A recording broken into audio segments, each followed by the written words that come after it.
حاضرین مجلس الدروس المہمہ لعامۃ الامہ کا سلسلہ جاری ہے اور اس درس میں اخلاق کے باب سے ہم گزر رہے ہیں۔ کل ہم لوگوں نے اخلاق کی اہمیت پر کچھ باتیں ہم نے بتائی تھیں، آج بھی ہم کچھ باتیں بنیادی بتانے جا رہے ہیں، اور ہم بتا رہے تھے کہ اسلام نے اخلاق کو کس قدر اہمیت دے رکھی ہے۔ اخلاق کو اسلام نے اس قدر اہمیت دے رکھی ہے کہ جو اس کی پلرز ہیں، جو اس کے ارکان ہیں، جیسے نماز، یہ اسلام کا رکن ہے، نماز کا رکن ہے۔ اس نماز کے رکن کا مقصد اللہ تبارک و تعالیٰ نے یہ بیان فرمایا، ان الصلاۃ تنہی عن الفحشاء والمنکر۔ بھئی اس نماز کا آؤٹ پٹ کیا ہے؟ اس نماز کا آؤٹ کم کیا ہے؟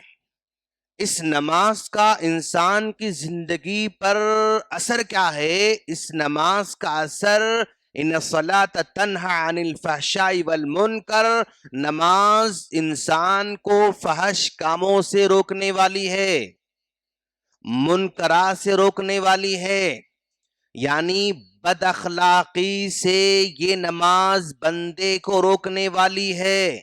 بد اخلاقی سے روکنے کا مطلب یہ ہوا، برائی سے روکنے کا مطلب یہ ہوا کہ اس بندے کے اندر اخلاق پیدا کرنا چاہتی ہے۔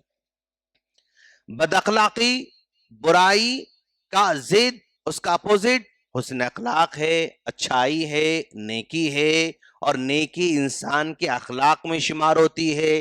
تو نماز جو ہم پڑھتے ہیں 5 وقت، اس کا مقصد، اس کا آؤٹ کم یہ ہے کہ انسان کے اندر اخلاق پیدا کرنا ہے۔ دیکھیے اب اس قدر بڑا اس کا مقصد اللہ تعالی نے بیان فرمایا۔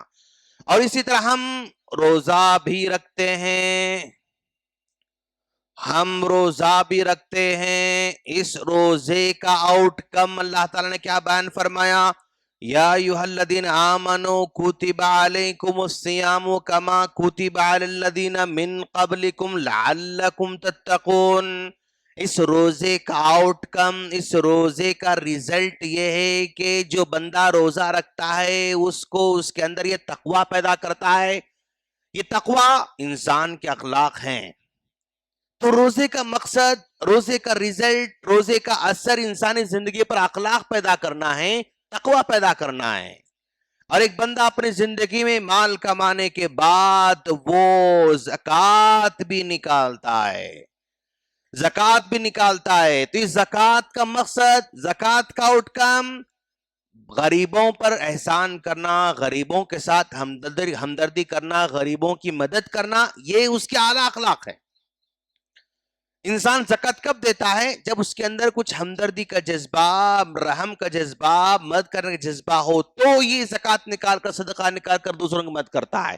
تو زکوٰۃ کا مقصد بھی ہمدردی اور اخلاق پیدا کرنا ہے، اور اس روزے کا مقصد بھی تقوی اور اخلاق پیدا کرنا ہے۔ اس نماز کا مقصد بھی فحش کاموں سے روکنا ہے، منکرات سے، برائی سے روکنا ہے۔ تو گویا یہ عبادات کی جو ہمارے اسلام کی جو پلرز ہیں، اس پلرز کا مقصد بھی یعنی لوگوں کے اندر اخلاق پیدا کرنا ہے، اچھے اخلاق پیدا کرنا ہے۔ اور یہی وجہ ہے اللہ تبارک و تعالیٰ نے ان چیزوں کو نافذ کرنے کے لیے، اسلام کے ارکان کو، اسلام کی چیزوں کو نافذ کرنے کے لیے یا عملی طور پر پیش کرنے کے لیے اللہ نے انبیاء کرام کو بھیجا۔ اور انبیاء کرام کو بھیجا جیسے ابراہیم علیہ السلام ہیں، جیسے ابراہیم علیہ السلام ہیں۔ اب ابراہیم علیہ السلام، ابراہیم علیہ السلام یہ ایسے نبی ہیں جن